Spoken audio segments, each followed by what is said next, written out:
Have you ever been caught in a competition between brain versus computers? Neurosciences versus IT? Doctors versus engineers? Well, it's time we decide who wins the game and claims the trophy. Starting with the fact that the brain and its study is called the neuroscience, or in our terminology, neuroanatomy, the nightmare of every medical student. So, taking it further, let's not forget that computer originated in the year 1822 by Charles Babbage, whereas the brain as well there since the mankind existed.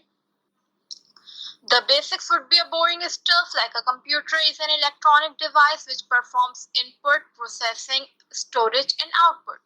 Now, let's look at the interesting part that is, if we dive deeper into the neuroanatomy, we will see that each part has its own specific functions which basically resemble a computer to some extent. Beginning with the visual cortex, which helps you enjoy graphics produced by computers of modern era, as both processes require visual information. Auditory cortex, through which you can listen to your favorite songs again and again, are comparable to the sound parts in a computer, both processing the auditory information. Have you ever wondered why you still remember the friend who cheated your assignment and claimed that you copied from theirs? Well, thanks to hippocampus, which stores your long-term memory like a hard drive of a computer does. Those were problems you did in mathematics in your childhood, which made your life miserable, were solved by planning, thinking, and problem solving of the prefrontal cortex of the brain, which surprisingly resembles the CPU. Now you must be thinking about things that you forget after some time, like the price of your PlayStation 4 or the latest update in your PUBG. All this constitutes your short-term memory, which is like the RAM of a computer. Have you ever cried over a pinprick because it felt like a piercing pain?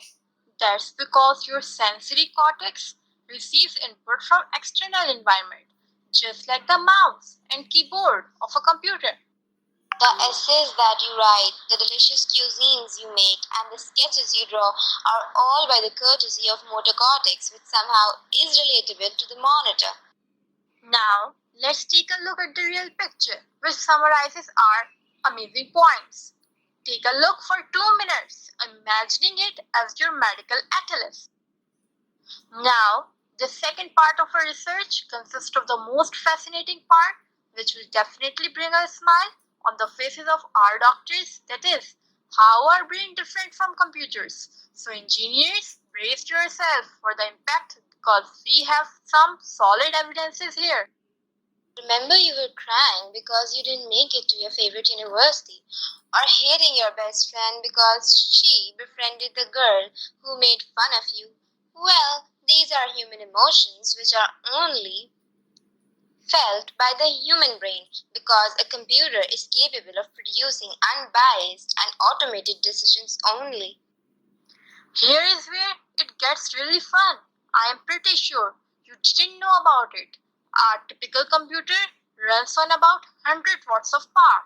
A human brain, on the other hand, requires roughly 10 watts. That's right! Your brain is 10 times more energy efficient than a computer. It's compact and uses less power than computers. Adapting to situations. Did you have a hard time adjusting in your new school, or did university workload overwhelm you? But after a week or so, you started to enjoy your time over there.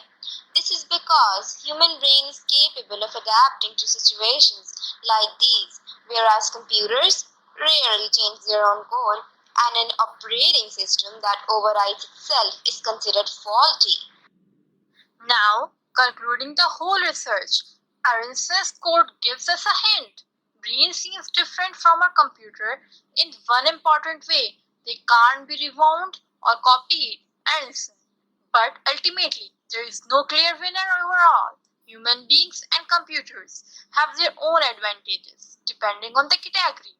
If you want precision and raw processing speed, a computer is It's a clear choice. If you want creativity, energy efficiency, and prioritization, a human is your best bet. The good news is that we don't have to choose. It doesn't have to be a contest of humans against computers. We can work together and enjoy the best of both worlds.